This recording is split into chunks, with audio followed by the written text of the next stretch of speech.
Very dear students and my honorable colleagues, warm welcome to Dr. Zia Ahmed YouTube channel. Today I'm going to record a very video on a very famous person. I should call famous, though she's not that famous. That is Maki Koreshi, the Pakistani poet. Though like Bapsi Sidhwa, she's also a Parsi. But still, she talks about Pakistan, writes about Pakistan, shows her views on Pakistan and its people and its circumstance and politics as well. So that is why it is very much necessary that we should talk about Maki Koreshi as well.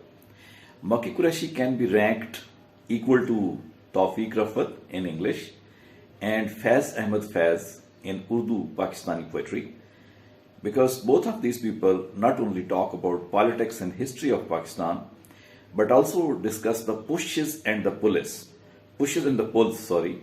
which have been in the life of the Pakistani people because of different political circumstances. I came across the name Maki Koreshi when I started my PhD in English literature, and my first supervisor, Dr. Zahid Jam Khatak, told me that there is a poetess in Karachi, Maki Koreshi, whose poems are also worthy to be worked upon for any research activity. And he said that she has been his teacher and she was such a nice person. Definitely, a poet, more than any other person, is a nice person. And that is why I developed interest in Maki Koreshi. In today's video, we shall be talking about one of her poems, that is Curfew Summer. Let's talk about, first of all, the title. The title of this poem has two words. One is curfew, other is summer. And all of us know that summer is going to be a weather condition out of the 4 or 5 weathers of Pakistan. In most of the Pakistani areas, summer is very harsh. So much harsh that it is detrimental to life, not only that of human beings, but also that of the plantation. In this poem, human beings are less visible, more is the plantation which is visible. So that is why the metaphor of summer has been employed as a kind of power or a force which is having the capability of crushing the vegetative life. But some of the vegetative life proves to be very hard, and this summer is unable to crush that.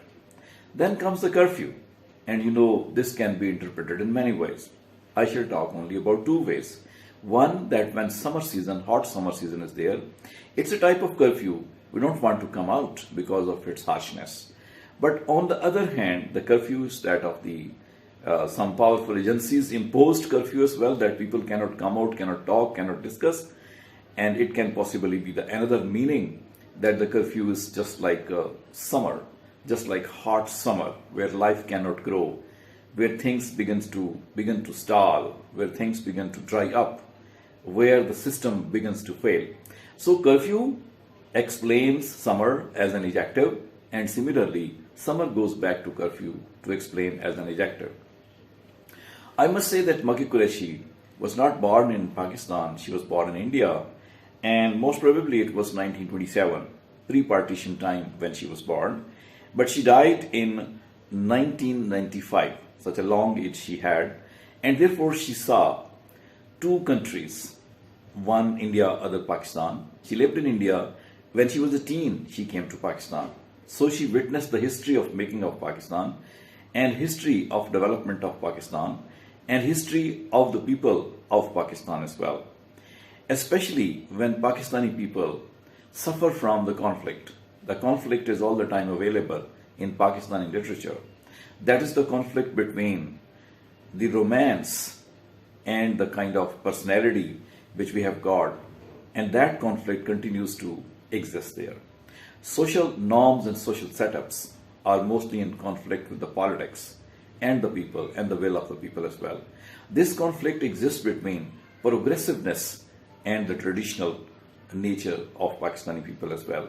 And the poem possibly projects the theme of this conflict, that there is a kind of problem, there's a kind of push and pull between 2 forces. One is the progressive force which wants to go ahead.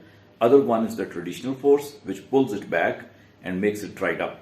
But some of the things continue to exist and continues to impose themselves and succeed as well. Let us begin with the poem. The poem has got almost five stanzas, yes, but this five stanza, every stanza has 3 lines in it, and a type of rhyme scheme also exists. We can talk later on about the rhyme scheme. But first of all, let us start with the understanding of the lines. The first 3 lines say, summer clocks in at 8. By now, most plants have dried to a rasping brown, and the grass burns to its roots. Let's take, first of all, the clock at 8. It can be the morning clock as well. It can be the evening clock as well. In the evening clock, we can think about that summer has throughout the day put its hotness or heat on these plants, which are very weak plants that may be turning themselves into driedness, and their color of the leaves become, instead of green, the color becomes the brown.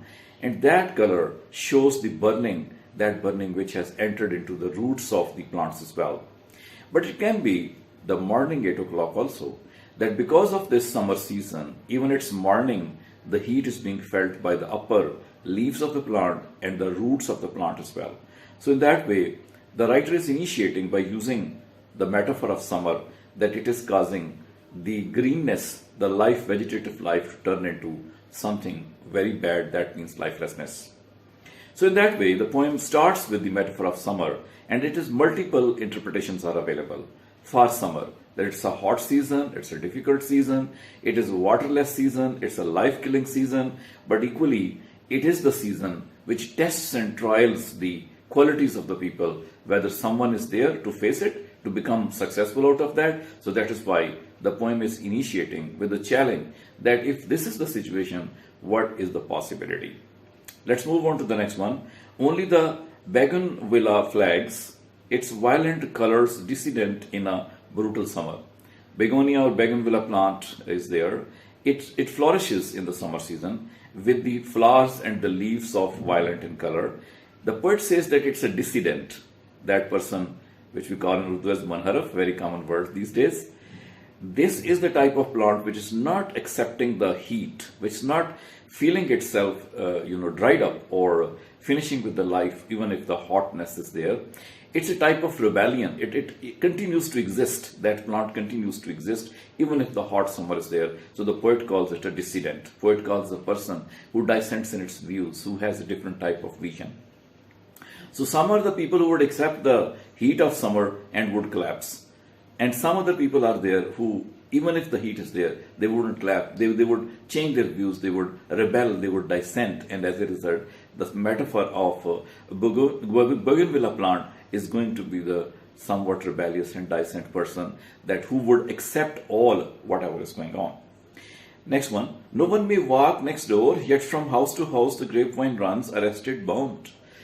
The summer metaphor, if it is interpreted in the kind of weather condition, it is a harshness of the weather that can be compared with the bombs, with the attacks of the bombs. So everybody is within the homes. But the grapevines do not stop there. They continue to crawl forward from one door to the other. But if it's taken as the bombs and the guns and the bullets of the powerful force which is imposing that curfew, it can be very difficult for the people to come out. But some people can be the people like grapevines. They can come out, they can go from one door to the other, they can sprawl, they can spread. So both the forces are going hand in hand. If some force is stopping, other forces increasing. If some force is killing, other force is generating life also. If the things are dying and becoming brown and dry, there are the things which are surviving as well. So the curfew, the summer, all these things cannot join hands together, all together to finish life. It's not possible. Some type of life definitely would survive. 200 short, long used to a seasonal withering, each summer we die nearer the root. Again, the summer metaphor is there, that there has been many shoots or shots, and the plants which have been seasonal only, they finished, they ended up with that. But then there were many other things which survived also. The summer entered into the, things which are the roots of the plants also, they finish up. Envy the sparrows, they forage without a pass, shrieking all over the city, reckless, uncensored opinion. Now, in all this situation, one thing which is the sparrow, the flying bird, that chirps and that creates, shrieks and creates noise. It's flying from one place to the other. It's not stopping at all. It doesn't need any pause. It has the opinion which is uncensored one. So this is the poem, And there are certain words which bring our interpretation towards the curfew, really, where people are unable to give their views, people are unable to speak, but some of the people are there who would continue to speak. Such people can be the poet also. Such people can be the poets like Faiz Ahmad Faiz also. The words, for example, are here that in the second stanza we have the word dissident. In the third stanza we have arrested and bombarded. In the fourth stanza we have 100 shot. In the fifth stanza we have uncensored opinion. So these things continue to show that some of the people will be there who will always stress themselves and come up with a wider, powerful opinion in order to jolt the hinges of the curfew or the power also, in order to let them know that you cannot kill all and everything. But on the other hand, if it's taken simply the poem which is between summer season and its effect upon the plants, it's very simple understanding of the poem that the plants will grow very beautifully in the spring season, but the summer would be there to kill them, and in this way the cycle of nature will continue.